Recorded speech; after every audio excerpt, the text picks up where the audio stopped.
जब धरती ने सबसे पवित्र आत्मा को वापस बुलाया, इतिहास मौन हो गया मगर भावनाएं गूंज उठी।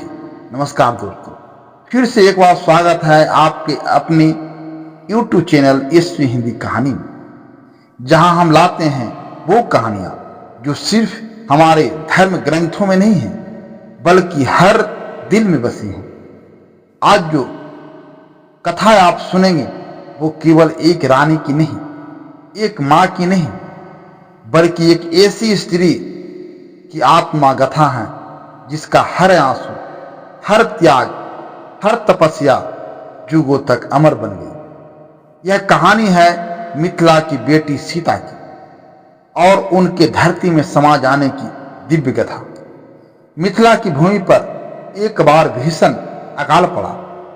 राजा जनक तपस्वियों की भांति हल चलाकर यज्ञ भूमि तैयार करवा रहे थे।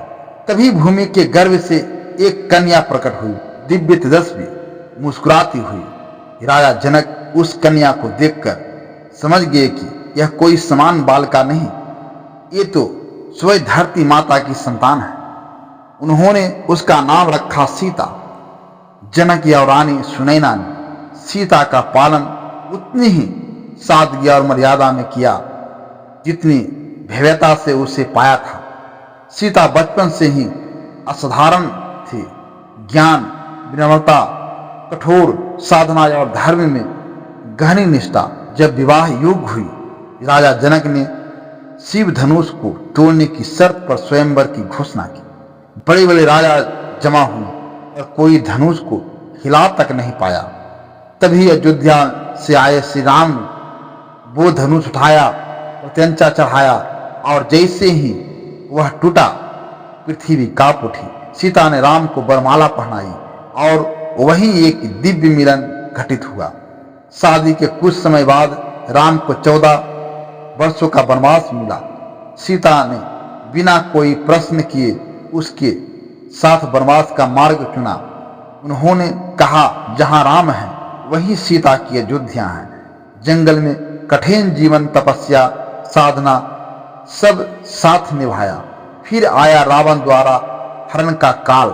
जब वह छल से सीता को उठाकर लंका ले गया, रावण ने चहकते महलों में सीता को रखा, पर उन्होंने एक पल भी उसकी ओर आंख उठाकर नहीं देखा। अशोक वाटिका में बैठी केवल राम के नाम का स्मरण करती रही। फिर रावण युद्ध हुआ। राम ने रावण का वध किया। जब सीता को वापस लाया गया तो उन्होंने कहा, मैं जानता हूं तुम पवित्र हो, पर समाज के लिए तुम्हें अग्नि परीक्षा देनी होगी। सीता मौन रही और अग्नि में प्रविष्ट हो गई। अग्निदेव स्वयं प्रकट हुए और कहा, सीता पूरी तरह निष्कलंक है। सबके सामने पवित्रता सिद्ध हो गई। राम और सीता के साथ अयोध्या लौट आई। राजविशेषक हुआ। चारों ओर उत्सव थे। पुष्प वर्षा हुई, लेकिन समाज की आंखों में पीड़ा और पूर्वाग्रह अब भी जीवित था। एक धोबी की बात राम तक पहुंची, मैं अपनी पत्नी को वापस नहीं लाया, न जाने वह पराये घर में कैसी रही। यह कहते हुए उसने प्रश्न उठा दिया सीता पर। राम धर्मराज थे और राजधर्म सबसे बड़ा धर्म था। उन्होंने पल भर में ही यह कठिन निर्णय ले लिया कि सीता को फिर बन जाना होगा, इस बार अकेली और वो भी गर्भवती अवस्था में। बिना किसी दोष के राम ने उन्हें त्याग दिया। एक बार फिर वन में रास्ते सुनसान थे, हवाएं भी मौन थी। सीता धीरे धीरे चल रही थी, अकेली, उदास, पर फिर भी गरिमा में लिपटी। तभी उन्हें शरण मिली महर्षि वाल्मीकि के आश्रम में। वहीं उन्होंने 2 पुत्रों को जन्म दिया, लभ और कुश। ये दोनों बालक तेजस्वी, पराक्रमी और धर्म ज्ञानी थे। वाल्मीकि ने उन्हें वेद, धनुर्विद्या और नीति का शिक्षण दिया। समय बीता। अयोध्या में राम ने अश्वमेघ यज्ञ की घोषणा की। परंपरा अनुसार यज्ञ का घोड़ा छोड़ा गया, लेकिन जब वह घोड़ा जंगल में पहुंचा तो 2 किशोरों ने उसे पकड़ लिया। लव और कुश फिर युद्ध हुआ अयोध्या की सेनाओं से, और अंत में राम स्वयं युद्ध भूमि में आए। युद्ध के बीच ही महर्षि वाल्मीकि पहुंचे और बताया, यही है आपके पुत्र। सभा स्तंभ रह गई। अब राम ने चाहा कि सीता भी दरबार में आए और जनता के सामने फिर से अपनी पवित्रता प्रमाणित करे, लेकिन पांचल, अयोध्या, मिथिला सबके समझ सीता ने अंतिम बार अपनी आत्मा की पुकार दी।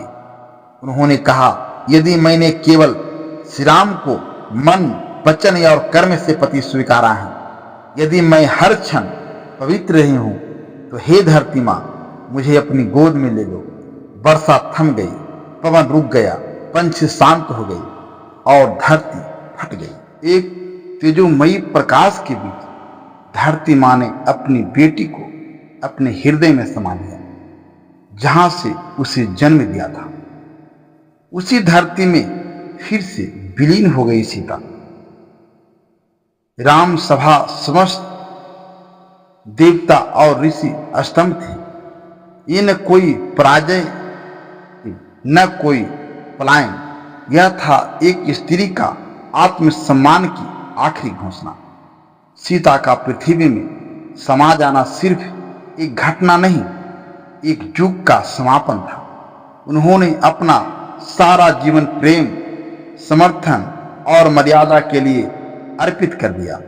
पर जब आत्मा पर बार बार प्रश्न उठे, तो उन्होंने बता दिया कि स्त्री की पवित्रता का निर्णय समाज नहीं, प्रकृति करती है। सीता नहीं गई, वो बस लौट गई थी अपनी मां की गोद में। उनका यह निर्णय अनंत काल तक गूंजता रहेगा कि जब भी नारी की मर्यादा पर प्रश्न उठेगा, तो एक बार फिर धरती को पुकारेगी और धरती मां अपने आंचल में उसे समा लेगी। तो दोस्तों, क्या आपके दिल को भी छू गई ये अमर कथा? क्या सीता का त्याग, उनका बलिदान और उनका साहस आपको भी विचलित कर गया? तो इस वीडियो को लाइक जरूर कीजिए। कमेंट में बताएं कि आपको उनकी किस बात ने सबसे ज्यादा प्रभावित किया। इस पावन कथा को शेयर करें साधु जनों, माता बहनों और नई पीढ़ी के साथ, जो अब भी नारी को परखना चाहते हैं। और हाँ, एसपी हिंदी कहानी चैनल को सब्सक्राइब करना मत भूलिए, क्योंकि हम लाते हैं आपके लिए वो कहानियां जिनमें इतिहास है, भावना है और चेतना भी। तो मिलते हैं अगली कथा में। तब तक याद रखिए, धरती कभी भी अपनी बेटी को नहीं छोड़ती। सीता लौट गई थी, पर केवल देह से, आत्मा से नहीं। जय श्री राम।